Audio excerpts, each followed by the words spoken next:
অর্ধেকটা বুঝতে পারতে, তাহলে এই দেশে জালিম সরকার কখনোই ক্ষমতায় আসতে পারত না। জামাত আর শিবিরের রাজনৈতিক প্রজ্ঞা, এই প্রজ্ঞাবান হতে গেলে তোমাদের আরো 50টা বছর সময় লেগে যাবে।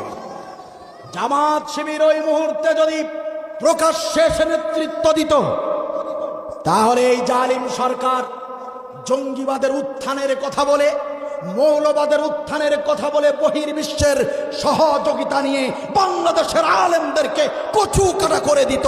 এই আন্দোলনে কেউ সফল হতে পারত না। আজ যারা গোপনে থেকে, আন্ডারগ্রাউন্ডে থেকে দেশের জন্য এত বড় ভূমিকা রেখেছে, তাদেরকে নিয়ে কোনো সমালোচনা করবেন না। অনুরোধ করে বলে যাই, এই ছাত্র সমাজের বিরুদ্ধে সমালোচনা বন্ধ করুন।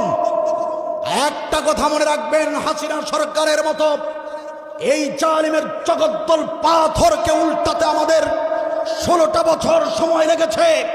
তোমরা যারা সমালোচনায় মগ্ন হয়েছ, তোমাদেরকে মূলোৎপাটন করতে জামাত শিবিরের 16 মিনিট সময় লাগবে না, লাগবে না, লাগবে না ইনশাআল্লাহ।